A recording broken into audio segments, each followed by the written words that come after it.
Good evening, ladies and gentlemen, boys and girls. And I've got this wonderful Arsenal fan, great man himself, Kenny Ken. Good evening. Thank you for coming on my channel again. No, I think it's my pleasure. Yeah. As you said, when they say the business end of the season, I think what's This is that? it.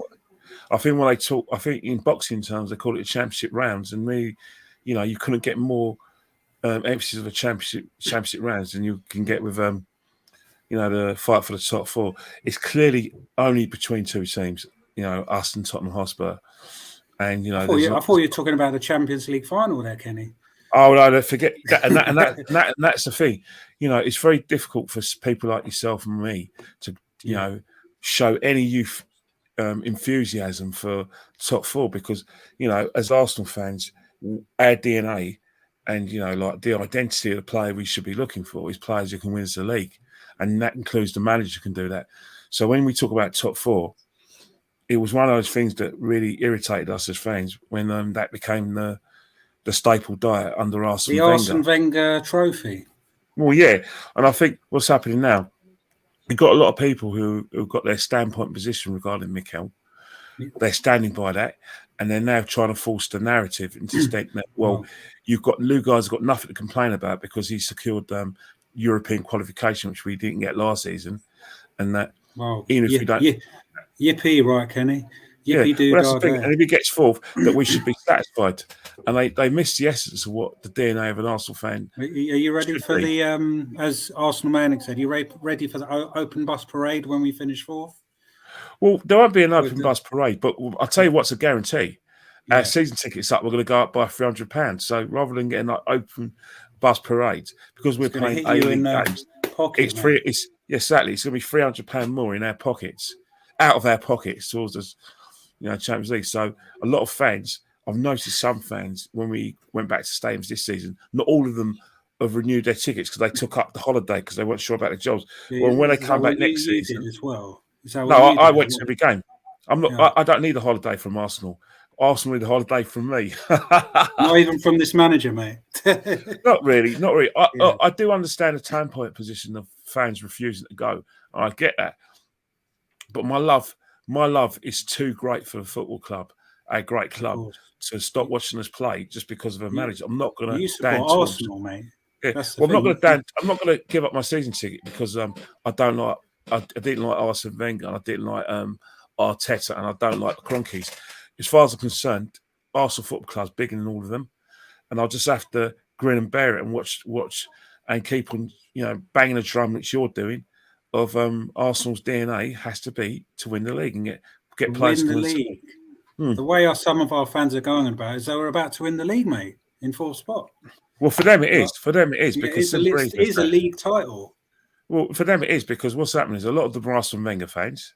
A lot of them think that it was a waste of a dismissal because Arsene Wenger was getting us fourth place on a regular basis, although in the last two seasons he got fifth and sixth. But people tend to overlook that and look at the 20 years. So, and then they because Unai Emery was never given time or any support, everything that went wrong at the football club was all down to Unai Emery. The way we play, DNA. I mean, and the thing about it is that there's some look people. What he's doing now, mate. I know, but there's a lot of Arsenal fans who consider themselves to be eloquent, articulate, level-headed fans who run podcasts, very inclusive ones, but I might say, not exclusive to other Arsenal fans, and they generally think that they hold the sort of narrative amongst how Arsenal fans should behave. I mean, Sky Sports yesterday, and I say it's a great respect, rather than getting a supporter who goes week in, week out, they got a YouTuber who happens to be who's a self-appointed president of the Arsenal Supporters Club in Denmark to talk about the situation within the club. Well, that's what Sky Sports do. But the reason I do is that if you say nice things about the club, Sky Sports would call you up and get you on. Yeah. Also, if you look at the people who go on the official Arsenal website and official Arsenal YouTube channel, all people who basically back Arteta, back any position, and they say their narrative is, trust the process, you're aiming too high, Yeah. and you're deluded. You want us to win the league. But Kenny, how long do we have to wait according to these guys? Like how long? Forever, forever. Like, because what's happening? I'm in a walking. Like I'm holding my. Well, yeah. Well, yeah, you're right. You do have to wait because simple reason is that they've drawn they want us to draw the short straw. They want us to wear the white flag and basically to state that we can't compete with Man City's money. We can't compete with Chelsea's money. We can't compete with Liverpool, and we can't play with Newcastle. So, as far as we're concerned, we should be grateful for fourth. And I'll never accept that as an Arsenal fan, especially when I wanted to also ask you about. I don't know if I did a video on Josh Kroenke about what he's had to say. Did you get to see what the waffle he came out with, or did you? Put it up. You must put it up, mate. Put it up, mate. Because I switch off when Josh Kroenke and Arsene Wenger speak at the football club. Because basically, he's so up Arteta's rear end. It's unreal. So he ain't going nowhere. Like Arteta can do no wrong, mate. No. Put it on. Yeah, it's like no, I haven't. But I was just saying, if you've seen it, I didn't. I just wanted. No, it's not such that. What I saw was a reaction to it from the president of the Danish Arsenal Supporters Club, where he praised Arteta. He said that Josh is doing a good job trying to interact with fans, and I don't have to watch that broadcast or any of the meeting to know who was there, who was representing us, and knowing full well that, as far as I'm concerned, it was a complete waste of time even sort of analysing it because you understand, mate. Well, it's not a case of that. It's basically like it's not a case of fobbing it off. It's basically satisfying people who've got that standpoint position behind Mikel. The people that they invite on these podcasts, and on Sky Sports or these channels are people invariably who are going to back Mikel. Don't get me wrong. People who don't want Mikel at the club will phone in. Will be allowed to phone in on, like Talk Sport. But invariably, what will happen is that some of these guys will, after we win a few games, will say, "I'm very sorry, I'm now backing them." And we had one geezer who was on the fan cams. 1 week he's saying if we get fourth, we still Arteta out. We win against West Ham. He's now saying wants forgiveness for not backing him. So don't get me wrong, they're entitled to do what they want. But when people like that try to I ain't changing my views for no one, mate. Yeah, but you don't have to change your views because if you're clear on how you want Arsenal to progress, if you're clear on your identity of an Arsenal player and the DNA or stroke DNA, and that hasn't moved, then your position, no one can ever challenge your position on the manager, whether win, lose or draw. You should be, as an Arsenal fan, demand success. Don't just think, oh yeah, I saw the Invincibles and I saw 3 league titles under Wenger and I saw George Graham and I should be happy with a lot that it goes in cycles. Any fan of a big club with any ambition for the love of their club should never accept that. I think, mate, if we're having such low standards, we should have low ticket prices and low food. We'll never have low ticket prices. The simple reason is that where we're located, the demand, the supply outweighs the demand. We've still got a lot of waiting lists. I mean, people have been in a waiting list for 7 or 8 years, and they're now being contacted to get a season ticket. So, what the situation is that people will want to watch the Arsenal. Invariably, fans, if you can still afford it and you still have enough time where you have understanding for your family, then they are going to renew the season tickets. But if you've got financial problems, you feel that you've lost, you're not sure, you haven't got secure jobs during COVID, then you probably won't renew your season ticket.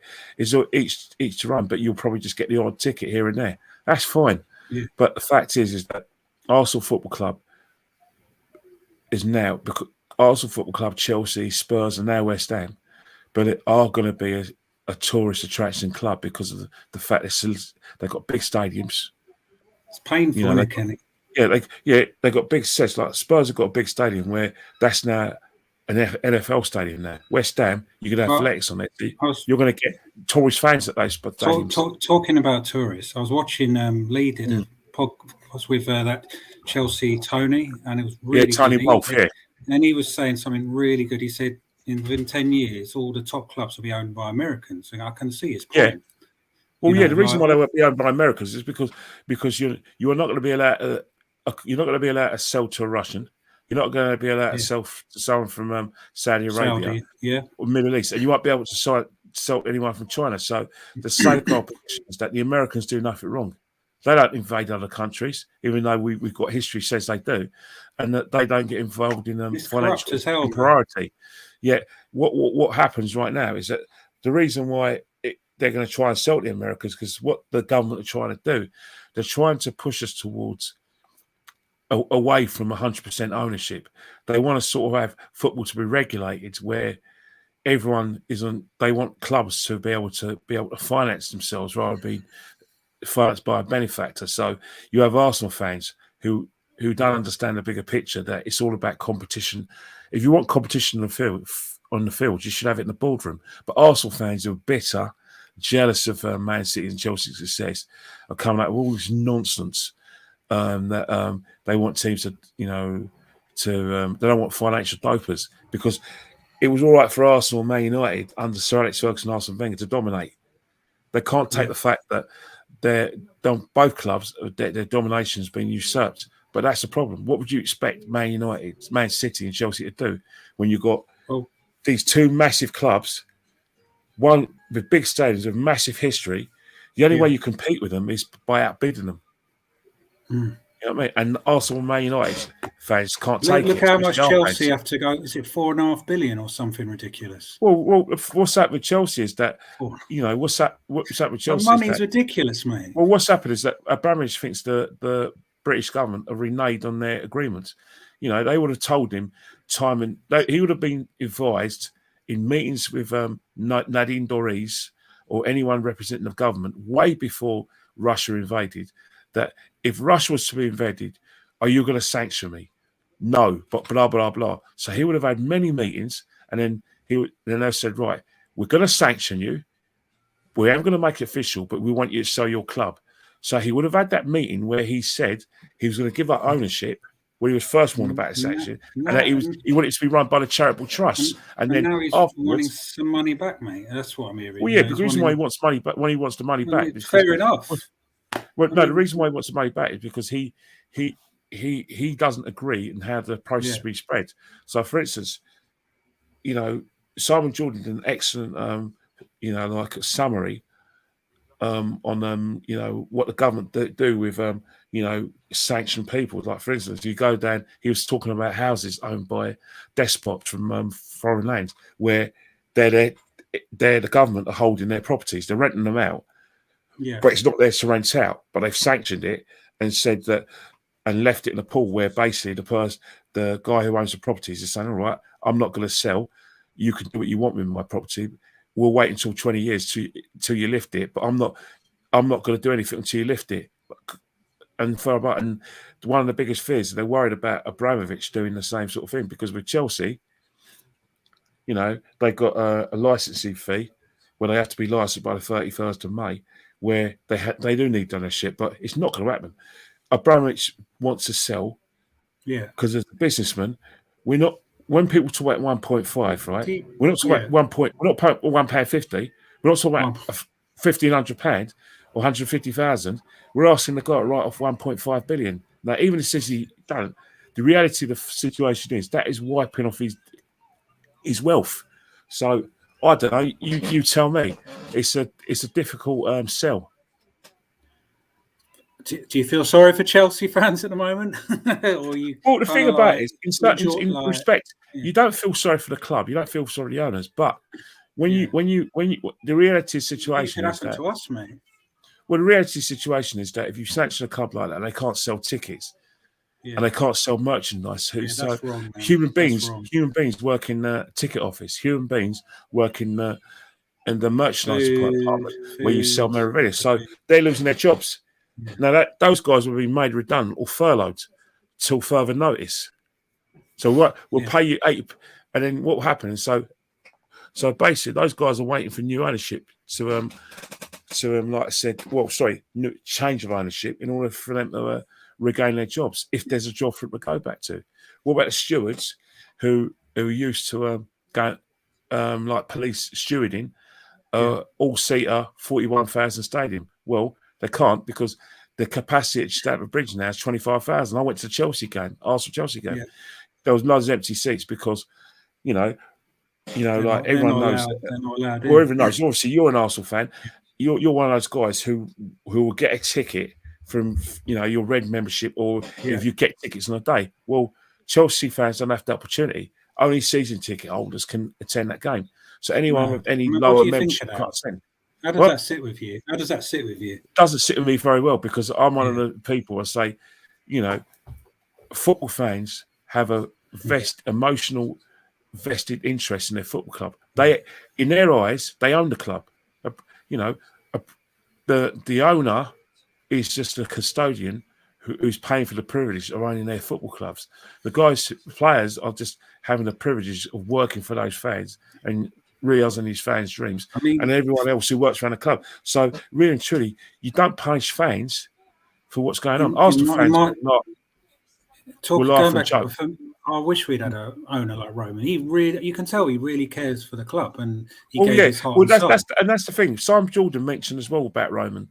And one thing is that I don't always agree with Simon Jordan says, but he was right. Roman Abramovich has probably put more money into grassroots football than anyone, the FA and the Football League put together. But that's all forgotten because the fact is they say, well, Roman's made his money benefited from Russian policies. Even so, Roman Abramovich is probably people like Roman Abramovich are probably responsible for the employment of 25% of the London employees and people in the southeast. I think they have created jobs. Yeah. People like Roman Abramovich have created jobs, which has propped up the London economy. So it's not as if they just come here. It's the behind the scenes communities. So behind the scenes work that he did, I think, is the most impressive. You know what I mean? So, like with everything, the youth set up, the staff. You made a great point. You mentioned Ustinov, right? Arsenal fans reek of hypocrisy. They wanted Usmanov as a free spending alternative to Stan Kroenke. You know what I mean? Yeah.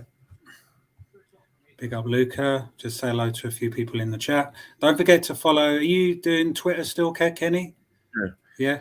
So follow Kenny on Twitter. Is it KennyKen1972? Is that right? And Instagram as well. Instagram's more fun. It is more fun.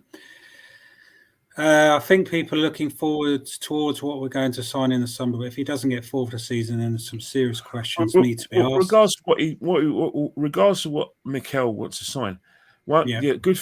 I know a lot of people like yourself are thinking, "Why are we going to fourth place?" Because you've seen you've seen one of the red flags for yourself are the fact that we're going to be one of the third seed. We're going to be in the third pot, which means we're going to be getting like Real Madrid. We could either get Real Madrid and Paris Saint-Germain in the same group, or Real Madrid. Can you imagine Real Madrid against us now, mate? Well, that's what I was trying to get. That's what I'm getting to. That's your voice point. Your vantage point as well is that we've been in the Champions League. We never get past the last 6 days. So you've got good points. But my vantage point is that I want Arsenal to get in the Champions League in order that is a prelude towards challenge for the league, in order that we'll get better players and the DNA and the identity of players is going to be high caliber. And you dream about it, but that's my condition of the Champions League. I want Arsenal, when they're in the Champions League, regardless of whether we're playing Borussia Dortmund or Juventus, or if we get or Bayern Munich and Juventus, that it doesn't matter. We should be aiming to finish top of that group, regardless, because we're the Arsenal. I want that mentality. Do you know what the biggest gripe I've got with Arteta? The way he just doesn't want any experienced older players, and that is going to hurt us. He's obsessed with youth. And I think because because simple reason with youth can be influenced. Young players as well. Young players as well. They're not going to argue back with Arteta. They're going to, if he tells them to get in for certain positions, sir. And I think that's what Arteta is. He generally believed either Unai Emery left him a dossier, or that there were certain bad eggs in the dressing room. He needs to remove them from, and he needs to exert his authority. And who knows? Maybe you've got to realise is that Arteta is that Pep Guardiola is one of the biggest megalomaniacs in football. Now, he's the way Arteta manages and coaches. That's David Moyes. Yeah, right. It's not Arteta. It's not Guardiola, and it certainly isn't Arsene Wenger. But in terms of like the megalomaniac attitude that he has of complete control, that's Pep. That's Pep. Pep micromanages players. I'd rather have Pep than Arteta, mate. Yeah, but Pep's characteristics. Pep is a micromanager. Now you could argue that the reason why Man City haven't won a Champions League is because of Pep's megalomaniac micromanaging management. Substitutions, mate, were a joke yesterday. Yeah, I mean, Pep, all right. All right. Let's put it in perspective. Last year's Champions League final, Pep cost him that final. Yeah, with his team selection against Lyon. Pep's at Lyon in the quarterfinals.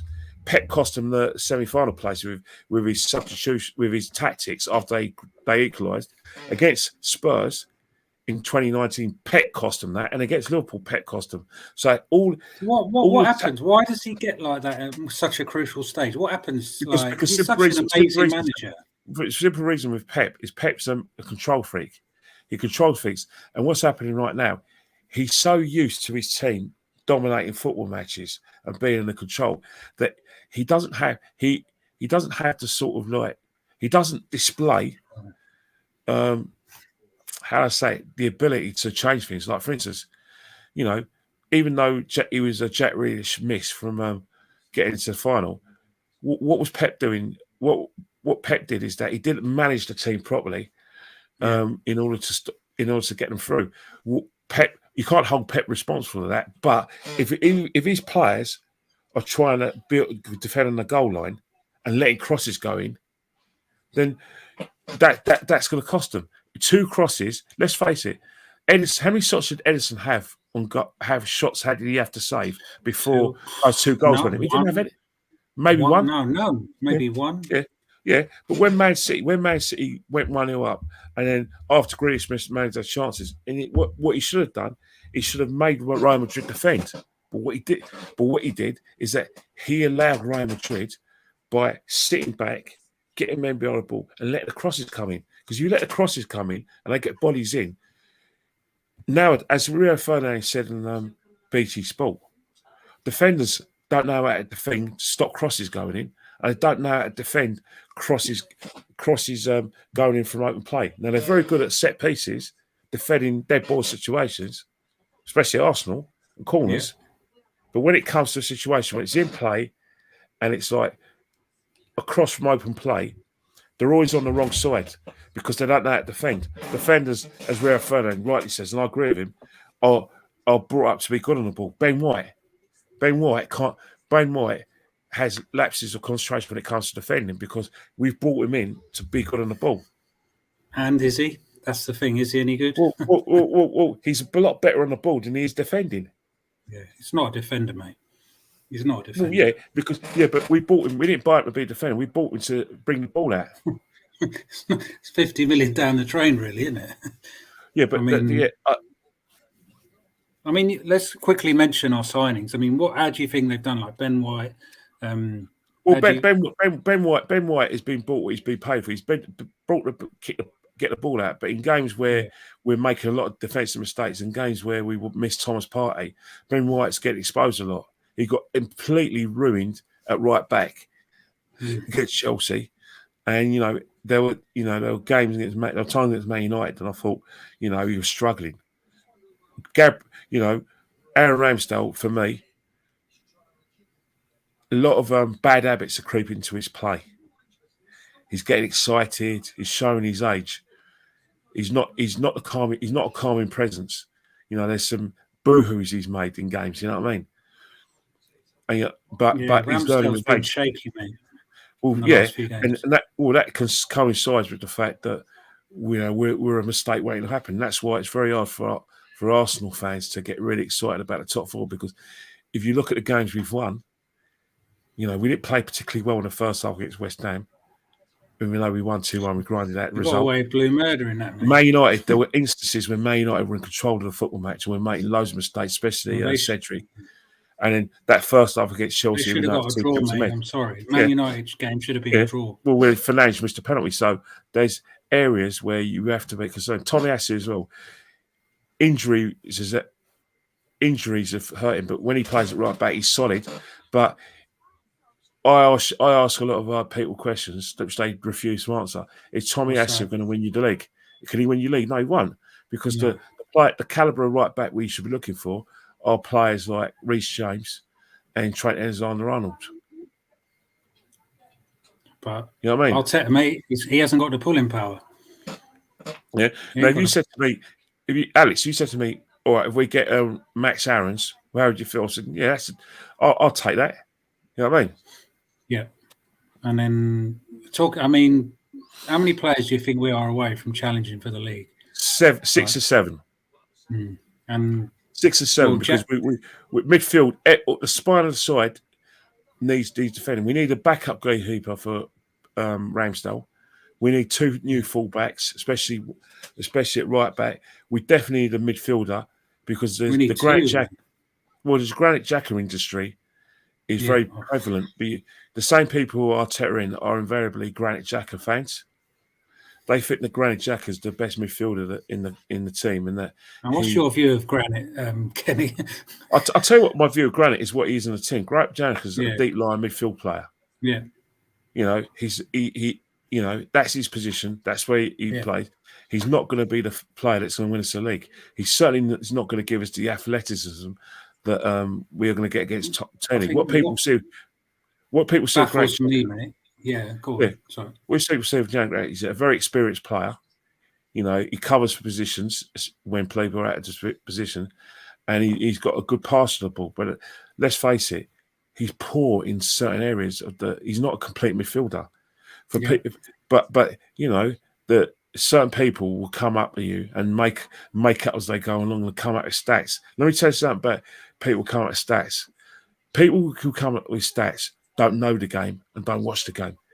They don't know the game. You don't need to have a stats to like I said, talk your way about a football match. You don't need that crap. You only get it out when you want to try and prove the point.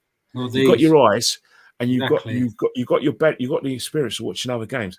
People with statistical information are basically parasites. Granit Xhaka is just shit, mate. Yeah. Pardon my language. People who use stats, as Eamon Dunphy says, worm their way into punditry. They got mean nothing, mate. Yeah, they worm their way into YouTube, because they ain't got a bloody clue about the game. If you're going to rely on stats, then two things that displays: one, you don't watch the game at all. 2, you haven't experienced much live action at a football match. So for you to come out with that sort of stuff is quite embarrassing. But what's happening right now is that people come out with stats in podcasts, invariably, and come out with stats in punditry, or just basically talking at football fans. They're not giving them. They're not talking from experience. They're trying to educate football fans. Mate, there's only one stat, and I'm interested in is if Arsenal win or not. Exactly.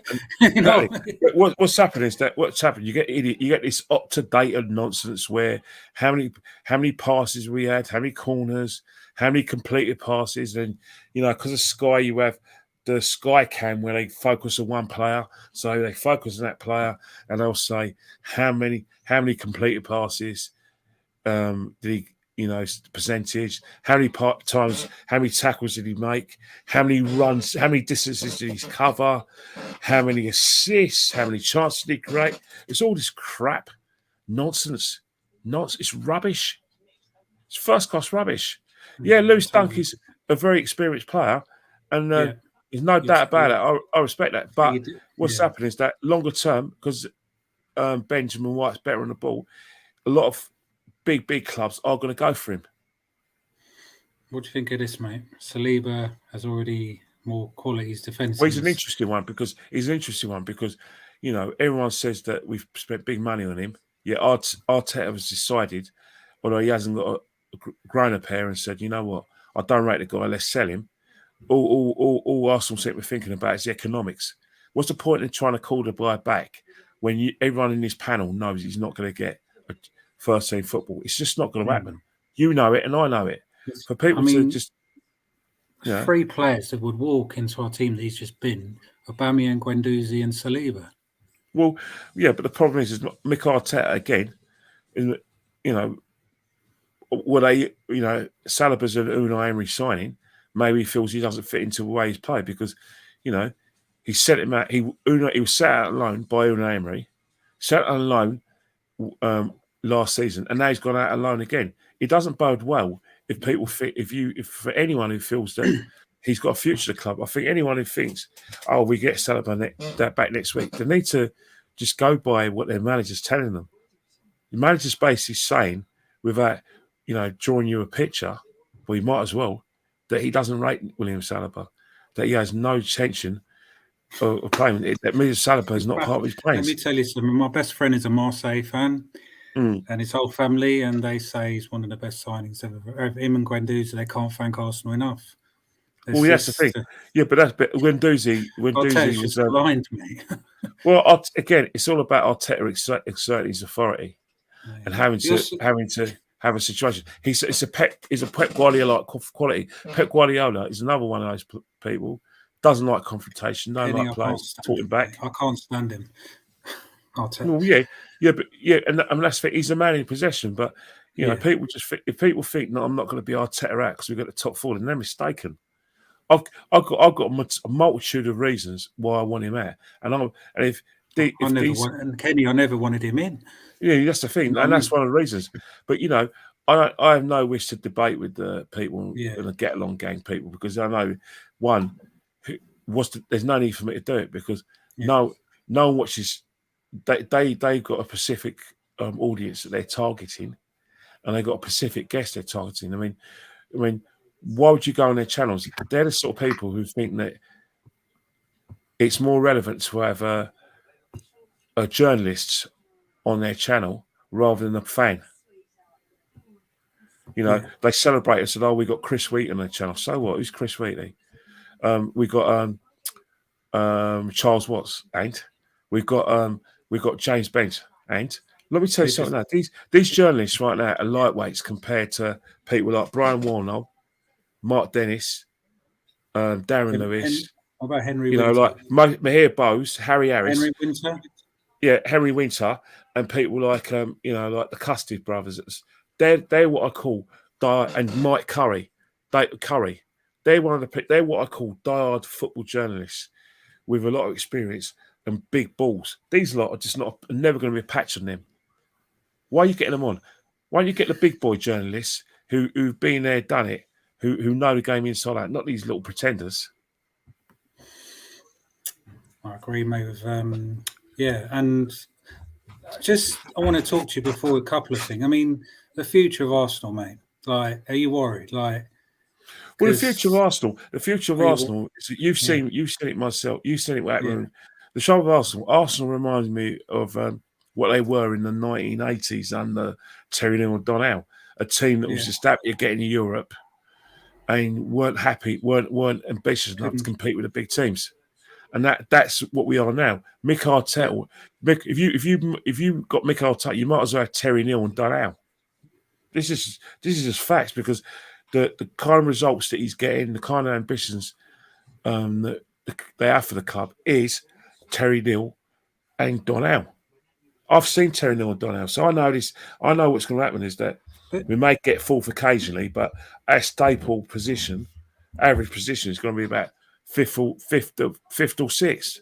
And who holds all the power to push us up to the challenge for league title? It's the fans, mate.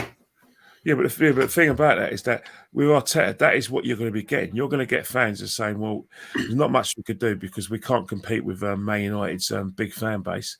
We can't compete with Man City's money and Chelsea's money. And we just can't compete with Liverpool's team.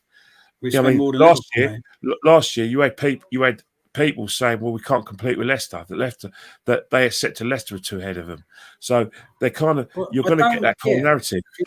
So many Arsenal fans. What's with the excuse? But why? Arteta was an average player at best, and he's an average coach. So what is it? mate. I just I'll tell you what. I'll tell you what it is. Infatuation with I'll this manager. I'll tell you what it is because what's happening right now is that Yeah, a lot of Arsenal fans, especially people who I call the get along gang, pride themselves on the narrative that they're different from me and you. They don't swear. They don't kick cups. They don't throw things. They don't get emotional, and they don't rant. They're level-headed. They see the bigger picture. They see both sides of the argument, and what will happen is they will put their trust because they see things that me and you will never see. I.e., they can see a clear identity of what Arteta's trying to do. They don't express their true opinion, do they, mate? They don't express how they really feel. Yeah, and a lot of them have ambitions to get on Sky Sports, Talk Sport, and have ambitions to be journalists themselves.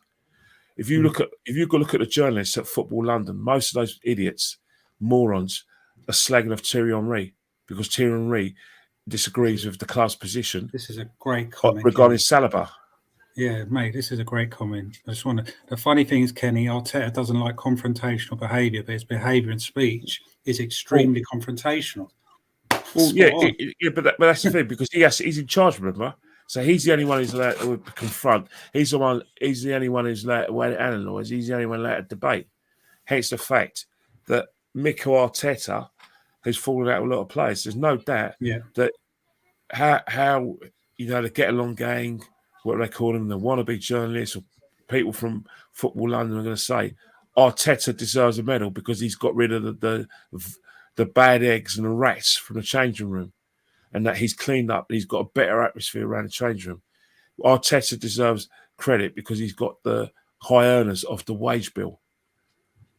But we're not analysing Arteta to do that. But the reason why Arteta's going to get credit for that is because we promoted him from being a coach to team manager. But all right, when we promoted him from the coach to team manager, what these guys never accept is that Arteta, as a team manager, is part of the transfer committee.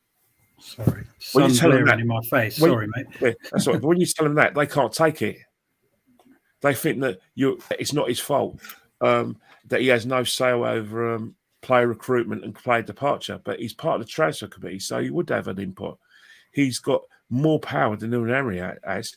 He can veto players. Unai Emery asked for players, didn't get them, and he had to work with players that he got. Arteta being the team manager won't have that forced on him. He would have a greater input on that situation. So they never acknowledge that. But what they acknowledge as team manager that he's reduced the wage bill. He's got rid of the bad eggs and the bad apples in the dressing room. That they tend to give him more credence than that than analyse the rubbish that he's been producing since he's become manager. And let's face it, it's rubbish. Kenny, do you get this comment? Arteta is an Arsenal manager, not an associate of Arthur Anderson. Might as well be. He might as well be because. I explained that to me. I'm not. I think I'm a bit slow. What does he mean? I don't know. I think what's that? I'm sure. I think with Arteta, Mikel, right? Yeah. This is his first job. He's clearly getting a lot of, like I said, advice from Arsene Wenger and Pep, and out with the dressing room. He's probably got a dossier from Unai Emery and dossier from Arsene Wenger and the club's run. And he's got to say he's probably got the safest job in football because what's happening right now, his remit and his in terms of like his ADS and his objectives aren't challenging. They're not very challenging. His only objective is to try and get us into Europe and try and build us into build a team into a team that is hard to break down, hard to beat. Keeps producing young players. That's not going well. I mean, we've nearly shipped as many goals as last season or more. Yeah, that's the thing. We're at score teams because our defending was really poor. Before Partey got injured, we were complaining that our defending was fine, but our goal scoring is so poor. I mean, picture this, right? some Arsenal fans want Eddie Nketiah to get a new contract. Yet Arsenal fans are talking about Arsenal getting these couple of new forwards in order to challenge. Yet you want Eddie Nketiah to still stay at the club. So basically, he's not good. He's never been good enough. Yet after the Chelsea game, he's become good. And let's keep him reserve. All right, you do that. What do you say? Why did you ask Balogun to sign a new contract and send him out of line? What's happened to him? Surely, if you're going to buy a couple of new players, the first reserve should be Balogun. So in essence, you're endorsing the blockage of Balogun's progress. Eddie is blocking Balogun's progress. And he's holding that. Mate, he's holding the club to ransom. He's holding the club to ransom. He doesn't have to hold the club to ransom. Eddie Nketiah, let's just read my lips. Eddie Nketiah should not get a new contract. Mohamed Elneny should not get a new contract. Agreed. Alexander Lacazette should not get a new contract, because if you're reducing a wage bill, then in order to give you funds to buy, what's the point of having players who are fringe players? Yeah. Or non-performing players. Yes, Elneny's done a fantastic job for us since he's come into the football club, into the side. But long term, he's not what we need. Eddie Nketiah is not what we need. I don't know why Arsenal fans are changing the narrative all of a sudden. But the thing about it is that, some of these guys, for some reason, think that's a go-to position. There's nothing wrong with praising Eddie Nketiah and Mohamed Elneny, but still, not thinking that, what, we can do better. They're not good enough for the football club. Look, I'll tell you another thing. If you want to get the top four, if we want to challenge for the league and do well in the Champions League, I'm telling you one thing right there. Half that team, after that first 11, won't get as challenging. The only players that out of that first 11 you'll keep was probably about 6 players. The other 5 are dispensable. One of those players is Partey. Yeah. Partey, and that's about it. Partey and 5 others. The rest of them you could dispense with and get better options. Well, this manager wanted these players. He wanted to keep them. He's players in January. But good managers have certain players to get into a certain level. But if they want to get back past that level, a good manager will realise that the player that we have now is not going to be able to get me that level, and I need to get a better player in order to get me to the level we need to get to. That's management. That is just common sense. That is proper management. Mick Arteta and all these people who praise these signings have to accept that if they want to challenge for the league, then these players are not good enough. If they're happy with, the Don Howe, Terry Neal syndrome, where we might get to Europe occasionally, and our average position is probably about 5th, 6th, or 7th, then this is the manager for you. This is the manager for you. But if you want to realise your dream and get back to challenging, and you feel there's no obstacles in your way, then this manager's not the one for you, and these players are not one for you. Because I'll tell you one thing, right? They're going to try and force us to accept 5th or 4th place. They're going to say that we should be grateful for what we have, because we cannot logistically compete with Man City, Liverpool, and Chelsea on financial terms and on player terms. And that, but without these guys realising that Man United have got a new manager now, and he's a top manager, a top coach, who's now going to want new expenditure, and he's going to want players, because he knows that when he goes to Man United, there's no trust or process. They have to win the league. Right? Man United have got direction now, mate. Conte didn't go to Spurs in order to get the top 4 occasionally. He goes there because he wants to win the league. So that, Kenny, what direction have we got? Exactly. All right. If people want to mention Leicester, let's play along. Yeah. They're certainly going to want a massive investment, a massive improvement what they got, because they know that players have got itchy. Players like Tielemans and have got itchy feet, right? Yeah. So I don't know, like with Leicester and everything. I mean, who's the other one? Who's the other player? Number 8 for Leicester, James beats James. He plays for Leicester. James, blonde hair, number 8, turns up. Maybe someone in the chat can tell us. James, bloody hell, Madison. Madison, yeah. Yeah, so someone like James Madison, those players are going to get itchy feet now because they know that, you know, Spurs, Arsenal, Man United are looking for new players, and Man City and Liverpool, they got a 2 in, 2 out policy because I think you have to freshen your team up every year. So they're getting itchy feet. What's also hilarious is people have forgotten that we've been playing average 1 game a week. And how's this manager who dumped us out early in Europa League anyway going to deal with us next season? You know, we're playing twice a week. That's why you need 6 or 7 players, because what will happen is that if Arsenal have any ambition, then they have to accept that as a successful club, they have to be playing in Europe. And challenging Europe as well as challenging for the league. Would you rather? I know this is a silly question. Would you rather be in Europa or Champions League next season, mate? Well, you always want to be in the Champions League because you want to play. You want to play the best teams in the world. Europa League is not where it's at. It's a long competition, and it only gets exciting. Only gets exciting from the quarterfinal. Before the quarterfinals is like watching paint dry. That's me being honest. And that you're not playing a high caliber football, even though you're getting clubs you've never heard of.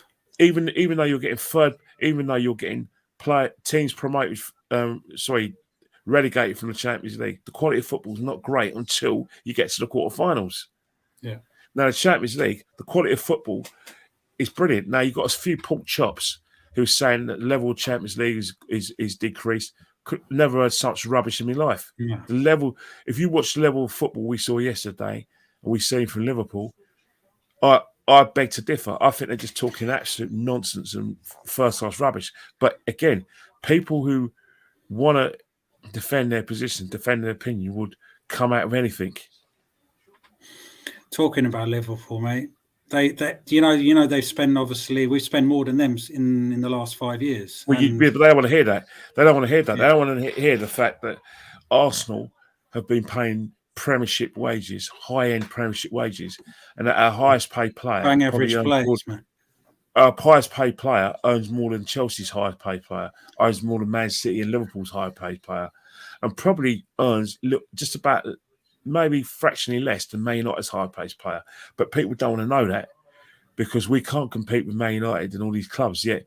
We, in terms of our wage bill, is a lot higher, and our expenditure on player and recruitment is just as high, if not slightly higher, than all those clubs. But they don't want to hear that because the reason why they don't want to hear that is because it bastardizes the excuses they're going to come up with for accepting our.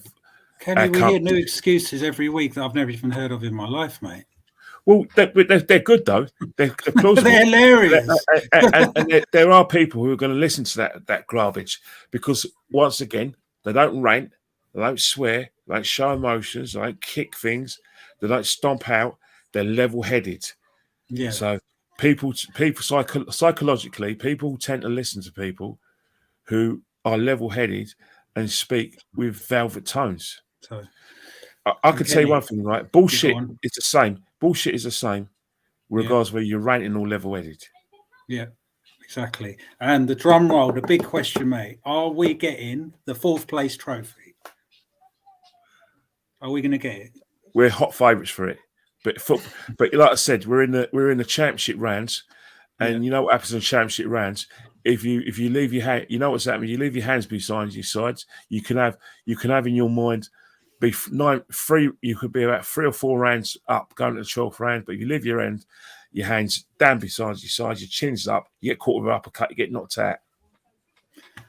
And are we? Yeah, we might get. You never know. I mean, Sunday. We're already in the Europa League. We're already in the Europa League. How do you see we're Sunday going? For Europa League. Yeah, I know. It's like, yay! It's like, how do you see Sunday going against Leeds? A couple more questions. Well, the thing about it is whoever gets the first goal is winning that game. Yeah. We struggle when teams get the first goal. Teams struggle against us when we get the first goal. Yeah. With Leeds, I see, traits of possibly Southampton, Brighton and Crystal Palace. Bielsa's there. We were won about 5-1, but Bielsa's not there. Yeah. So you see, we should beat Leeds, but with Arsenal, you never know. And I love then, it. Well, again, if Leeds score the first goal, then they're going to make themselves very difficult to beat because we'll struggle against teams that score the first goal against us. But if we score the first goal, then what happens? It's what we probably are marginally more solid against teams when we get the first goal. We tend to control the game a bit better. Well, not so much control the game, but we tend to defend better and having more bodies against these teams. And because we're so organised, teams tend to run out of ideas when we get in the second half. So if we get the first goal against Leeds, we're winning the game. I reckon 2-0. I think it'll be and but it's in terms of North London derby, the big one, yeah. Well, they'll beat us because simple reason is that they're playing at home, and then what will happen is that even though we're still going to be control. Yeah, I'm going. We're still going to be control, but I ain't going to lie to you and waffle you. Yeah, you know, we are horrendous at their ground, and they're horrendous at the Tottenham Hotspur Stadium. So, you know, although we'll probably might have the form going in, North London derby at their own ground, they've got 62,000 fans. Harry Kane is going to want it, and he always does well against us. Song is probably got just as good a record against us as ever, and Kulusevski's playing good football, and we make mistakes. So, you know, we may make one mistake too many. Champions League final next Thursday, mate. What's that? Oh, well, yeah. Well, Champions League playoff. Yeah. But the thing about it, right, is that it's going to be a very, very stressful game for them if Liverpool turn them over, which we believe they do. Which means the onus on us to beat Leeds is greater than ever because we pull away. Yeah, because they got ourselves in a very strong position. Tottenham, haven't they? They got Liverpool next week. Well, if you know this weekend. Sorry, they've got Tottenham Liverpool. Is it Saturday? Well, it's at 7:45 kickoff. Yeah, Liverpool. They'll win that. Liverpool. I'm going to stay on record. Liverpool are going to beat Tottenham. Yeah, 100%. Yeah, 100%. So we got to beat Leeds. We got to beat Leeds. And then, of course, comes down to Everton and Newcastle. You see us beating them. Well, Newcastle's really hard. Newcastle and Spurs are going to be hard away games, which Newcastle are an organised side and they're playing better football. They've got better players than when we play them. So we'll find it very difficult to win there. So, in your opinion, fourth place will make it? Well, fourth place and Arteta get the sack. I don't want him here. It's not going to change my vantage point. Exactly. I want him gone. Exactly. Nothing is going to change my opinion. I don't care what people think. I don't talk to these level-headed fans. So, one, I don't care about opinion, and two, we're never going to interact because I have no intention of breaking bed with these guys. Exactly. But Kenny, where can everyone find you? Because we're going to wrap this up. Well, Instagram's more fun. So it's at Kenny Ken 1972 Instagram. I have regular content which you see yourself. Twitter, I react rather than be proactive on there. And guys, please subscribe to my channel. Smash that like button. We're going to smash Leeds on Sunday and Tottenham next week. Of course, you've got to subscribe to your channel. That goes without saying. Please, exactly, man. But Kenny, it's a pleasure, and pleasure's mine. Pleasure's mine. It's my pleasure first. Yeah, I know, and appreciate it. And I might be there Sunday. I might be. If I am, I'll hit you up. I'll give you I've got one ticket. Don't remember. It's a DLR from Cutty Sack into Bank, and then you can get the tube from the Northern Line. I know. I've just been avoiding Arteta so much but I should have 2 tickets. Don't remember Cutty Sack DLR into. Make sure you get yourself down to Bank and then change. Yeah, exactly. So thank you so much for your time, mate. Thank you. And what you got? Are you going to be on anything else coming up or? Well, I know I'm going to be doing. I'm doing Lee Gunner's show, and because we've got a game, it's going to be on Saturday. The podcast Saturday, because we don't want to clash with the Man United game, and we don't want to clash with the Liverpool game afterwards. So we're probably going to do it in. I no love one watching watches it anyway. no one watches Soccer AM. It's crap. So we'll do it when that's on. Like a Saturday morning or something. Exactly. So I might see you Sunday, but if not, I'll let you know. And enjoy our smashing leads, and enjoy your. I hope you enjoy it as well. Yeah, I just need to, because I've got to go. I've got one ticket's no good. I need another one. So if anyone's got a spare Arsenal Leeds ticket, let me know. I've only got one. I've only got one ticket. I need two because I've got him all day. What do you need the other ticket for? A child? Yeah, I need two together. That's I can only get one. So, but apparently there's no tickets. So, but I always see space. You get a ticket, but what's going to happen is that you would have to. Your thing is, if you're bringing your son, I suppose I have to sit with him. You can get a ticket for your son individually, but together it's going to be so hard. Yeah, I know. I'm going to be straight with you. It's going to be hard. It's my own fault, mate. So you should get a membership. I am for next season, mate. I am. I've just had enough of Arteta, mate, and that's just it, mate. Hopefully next season he won't be here. Well. The conditions of him not being here is we get a manager who's going to take us to level winning the league. But the only person it's sold out even on in Ticket Exchange. Yeah, he's right. No, you left it too late, but Dave, never say never. I'm a muppet. Keep trying. Got 3 days left.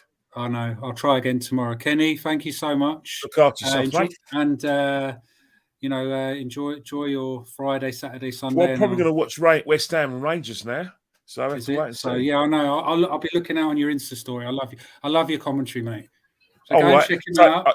So now Alex has told me, I've definitely got to do an Insta story now. Yeah, exactly. All right, Kenny, you look after yourself, mate. And thanks a lot for watching, guys. Really appreciate your comments. I'm really sorry I didn't get to read them all out. And if you're watching on playback, drop a comment, smash a like, subscribe, and follow Kenny as well. Thank you so much. Thank you very much. Alex, okay, then. Yeah, it's football time. I'll see you later. Mate. See you later, Kenny. Yeah, thank you. Cheers. Bye.